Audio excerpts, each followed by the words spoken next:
Assalamualaikum warahmatullahi wabarakatuh. Di sini saya akan menjelaskan tentang pengertian geopolitik menurut ahli. Menurut Sunarso, secara etimologis, geopolitik berasal dari bahasa Yunani dan berasal dari geo dan juga politik. Geo memiliki arti sebagai bumi yang merupakan wilayah hidup, sementara politik ini berasal dari kata polis yang memiliki arti kesatuan masyarakat yang terdiri sendiri atau negara. Dan teia yang mempunyai arti urusan politik bermakna kepentingan umum warga negara suatu bangsa. Menurut Sunarso yang merupakan tokoh Indonesia, geopolitik merupakan makna sebagai ilmu penyelenggaraan negara di mana setiap kebijakannya dikaitkan dengan masalah-masalah geografi, wilayah, atau tempat tinggal suatu bangsa. Selanjutnya saya akan melanjutkan materi yaitu perkembangan geopolitik di Indonesia. Pembangunan geopolitik di Indonesia sudah dimulai oleh para pendiri bangsa melalui Ikrar Sumpah Pemuda. Satu nusa yang berarti keutuhan ruang Nusantara, satu bangsa yang merupakan landasan kebangsaan Indonesia, satu bahasa yang merupakan faktor pemersatu seluruh ruang Nusantara beserta isinya. Rasa kebangsaan yang berarti keutuhan ruang Nusantara, satu bangsa yang merupakan landasan kebangsaan Indonesia, satu bahasa yang merupakan faktor pemersatu seluruh ruang Nusantara beserta isinya. Rasa kebangsaan ini merupakan perekat persatuan dan kesatuan, baik dalam makna spirit maupun moral, sehingga membantu meniadakan adanya perbedaan fisik yang disebabkan adanya perbedaan letak geografi. Dan selanjutnya, perkembangan geopolitik di Indonesia ini dipengaruhi juga adanya globalisasi dan kemajuan teknologi yang menyebabkan wilayah kedaulatan suatu negara, terutama negara Indonesia, menjadi semakin abstrak dan kurang pasti sehingga dapat dengan mudah ditembus oleh para pelaku atau aktor internasional. Kemudian adanya proses politik dan demokrasi. Ini juga ditandai dengan keberhasilan bangsa Indonesia dengan menyelenggarakan pemilu dengan sistem pemilihan langsung. Proses pemilu yang sangat transparan merupakan kunci dari keberhasilan KPU menyelenggarakan pesta demokrasi ini. Unsur-unsur geopolitik. Yang pertama itu ada wadah atau kontur. Wadah kehidupan bermasyarakat, berbangsa, dan bernegara meliputi seluruh wilayah Indonesia yang memiliki sifat Nusantara dengan kekayaan alam dan penduduk serta keanekaragaman budaya. Yang kedua itu ada isi atau konten. Isi adalah aspirasi bangsa yang berkembang di masyarakat dan cita-cita serta tujuan nasional yang terdapat dalam pembukaan Undang-Undang Dasar 1945. Isi menyangkut dua hal. Pertama, realisasi aspirasi bangsa sebagai kesepakatan bersama atau konsensus nasional dan perwujudannya, pencapaian cita-cita dan tujuan nasional. Kedua, persatuan dan kesatuan dalam kebinekaan yang meliputi semua aspek kehidupan sosial. Yang ketiga itu ada tata laku atau konduk. Hasil dari interaksi antara sebuah wadah dengan isi maka akan menghasilkan sebuah tata laku yang terdiri dari tata laku batiniah, yaitu mencerminkan jiwa, semangat, dan mentalitas yang baik dari bangsa Indonesia. Sedangkan tata laku lahiriah yaitu tercermin dari tindakan, perbuatan, dan perilaku dari bangsa Indonesia. Lalu yang D ada wawasan Nusantara sebagai geopolitik Indonesia. Indonesia merumuskan suatu landasan visional yang dapat membagikan kesadaran untuk menjamin persatuan dan kesatuan dalam kebinekaan yang menjadi cara pandang bangsa Indonesia tentang diri dan lingkungannya. Landasan visional ini dikenal dengan istilah wawasan kebangsaan atau wawasan nasional dan diberi nama wawasan Nusantara. Wawasan Nusantara adalah geopolitik Indonesia yang diberi pengertian sebagai cara pandang dan sikap bangsa Indonesia mengenai diri dan lingkungannya yang beragam dan bernilai dengan mengutamakan persatuan dan kesatuan wilayah dengan tetap menghormati kebinekaan. Wawasan Nusantara sebagai geopolitik Indonesia dikembangkan berdasarkan latar belakang filosofis sebagai berikut. Yang pertama ada falsafah Pancasila. Wawasan Nusantara dikembangkan berdasarkan falsafah Pancasila yang mengandung nilai-nilai keimanan dan ketakwaan, keadilan dan keberadaban, persatuan dan kesatuan, musyawarah untuk mencapai mufakat, serta kesejahteraan guna menciptakan suasana damai menuju kelangsungan hidup bangsa dan negara Indonesia dari generasi ke generasi. Yang kedua itu ada aspek kewilayahan Nusantara. Kondisi objektif geografi Indonesia terletak pada posisi silang yang sangat strategis dan memiliki karakteristik yang berbeda dengan negara lain. Hal ini menjadi aspek yang melatar belakangi pengembangan wawasan Nusantara. Lalu yang ketiga ada aspek sosial budaya. Wawasan Nusantara juga dikembangkan berdasarkan kondisi objektif bangsa Indonesia yang beraneka ragam budaya, ada istiadat, agama, bahasa, serta sistem kemasyarakatan dan organisasi masyarakatannya. Yang keempat ada aspek kesejahteraan. Bangsa Indonesia lahir di atas perjalanan sejarah yang sangat panjang, sedangkan semangat kebangsaan untuk menjadi bangsa merdeka ditandai dengan lahirnya organisasi Budi Utomo. Proklamasi 17 Agustus 1945 merupakan buah dari perjuangan yang dilandasi semangat tersebut. Lalu ada kedudukan wawasan Nusantara. Yang pertama itu wawasan Nusantara sebagai wawasan nasional Indonesia diciptakan oleh bangsa Indonesia dan dijalankan oleh seluruh rakyat Indonesia dalam upaya mencapai dan mewujudkan cita-cita dan tujuan nasional. Yang kedua ada wawasan Nusantara dalam paradigma nasional dapat dilihat dalam tingkat kedudukan sebagai berikut. 1. Pancasila sebagai falsafah dan ideologi bangsa berkedudukan sebagai landasan ideal. Yang kedua Undang-Undang Dasar 1945 sebagai landasan konstitusi negara berkedudukan sebagai landasan konstitusional. Yang ketiga, wawasan Nusantara sebagai visi nasional berkedudukan sebagai landasan visional. Yang keempat, ketahanan nasional sebagai konsepsi nasional berkedudukan sebagai landasan konsepsional. Yang kelima, RPJM sebagai politik dan strategi nasional atau sebagai kebijakan dasar nasional berkedudukan sebagai landasan operasional. Lalu ada asas wawasan Nusantara. 1. Kepentingan bersama. Yang kedua keadilan. Yang ketiga kejujuran. Yang keempat solidaritas. Yang kelima koordinasi atau kerjasama. Keenam kesetiaan terhadap ikrar bersama. Assalamualaikum warahmatullahi wabarakatuh. Perkenalkan, nama saya Bunga Rahmadita. Di sini saya akan melanjutkan materi mengenai wawasan Nusantara sebagai geopolitik Indonesia. Nah, yang pertama fungsi wawasan Nusantara. Nah, fungsi wawasan Nusantara ini sebagai pedoman, motivasi, dorongan, serta rambu-rambu dalam menentukan suatu keputusan, kebijakan, dan perbuatan bagi penyelenggara negara dan rakyat Indonesia dalam kehidupan bermasyarakat, berbangsa, dan bernegara. Nah, tujuan dari wawasan Nusantara ini sendiri yakni mewujudkan nasionalisme di segala aspek kehidupan rakyat Indonesia. Nah, dengan lebih mengutamakan kepentingan nasional dibandingkan dengan kepentingan individu, pribadi, kelompok, golongan, atau suku, dan lain sebagainya, tetapi tetap menghormati dan mementingkan kepentingan tersebut. Nah, kemudian terdapat faktor-faktor kewilayahan yang mempengaruhi wawasan Nusantara. Yang pertama ada asas kepulauan. Nah, lahirnya asas ini mengundang pengertian bahwa pulau-pulau tersebut selalu dalam kesatuan yang utuh.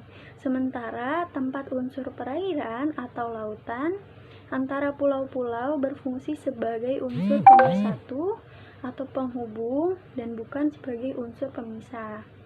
Kemudian yang kedua ada Kepulauan Indonesia bagian wilayah Indies Archipel yang dikuasai oleh Belanda dinamakan Netherlands Oost-Indisch Archipelago. Nah, kemudian wilayah ini menjadi negara Republik Indonesia yang disebut dengan Hindia Timur. Selanjutnya konsepsi tentang wilayah Indonesia. Di Konvensi PBB tentang Hukum Laut atau United Nations Convention on the Law of the Sea atau UNCLOS mengakui adanya keinginan untuk membentuk tertib hukum laut dan samudra yang dapat mempermudah komunikasi internasional dan memajukan penggunaan laut dan samudra secara damai. Selanjutnya, ada zona ekonomi eksklusif. Zona ini zona yang seluas 200 mil laut dari garis dasar pantai, yang dalam zona tersebut sebuah negara pantai mempunyai hak atas kekayaan alam di dalamnya dan berhak menggunakan kebijakan hukumnya, bernavigasi, terbang di atasnya, ataupun melakukan penanaman kabel dan pipa. Selanjutnya, saya akan membahas tentang teori geopolitik. Yang pertama, teori yang dikemukakan oleh Friedrich Russell. Teori ini disebut juga dengan teori ruang, yang menyebutkan bahwa pertumbuhan suatu negara mirip dengan pertumbuhan organisme atau makhluk hidup. Dia memerlukan ruang yang cukup untuk dapat tumbuh dan berkembang serta mempertahankan hidupnya. Kemudian, kekuatan suatu negara harus dapat mewadahi pertumbuhannya. Karena semakin luas ruangan dan potensi geografi yang ditempati oleh kelompok politik, maka semakin besar pula kemungkinan kelompok politik tersebut dapat tumbuh dan berkembang. Dan yang terakhir, suatu bangsa dalam mempertahankan kelangsungan hidupnya tidak pernah terlepas dari hukum alam. Maksudnya adalah hanya bangsa yang unggul dan tertentu saja yang dapat bertahan hidup dan melangsungkan kehidupan. Nah, dari pandangan Russell ini menimbulkan dua aliran kekuatan.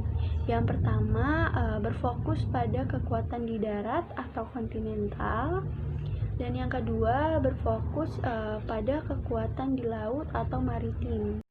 Nah, dalam teori geopolitik ini, geografi dipercaya sebagai faktor dominan yang mempengaruhi identitas, perilaku, dan interaksi suatu negara. Seperti Jerman yang menjadi ekspansionis sampai pertengahan abad ke-20 karena kepercayaannya bahwa penguasaan atas daerah jantung, yakni heartland, menjadi satu-satunya cara untuk tampil sebagai negara adidaya dan diakui. Saya Syarifah Farera. Selanjutnya saya akan menjelaskan tentang implementasi geopolitik Indonesia atau wawasan Nusantara. Yang pertama itu sebagai pancaran falsafah Pancasila.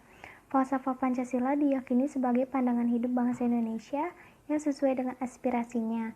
Dengan demikian, wawasan Nusantara sebagai pedoman bagi upaya mewujudkan kesatuan aspek kehidupan nasional untuk menjamin kesatuan, persatuan, dan keutuhan bangsa, serta upaya untuk mewujudkan ketertiban dan perdamaian dunia.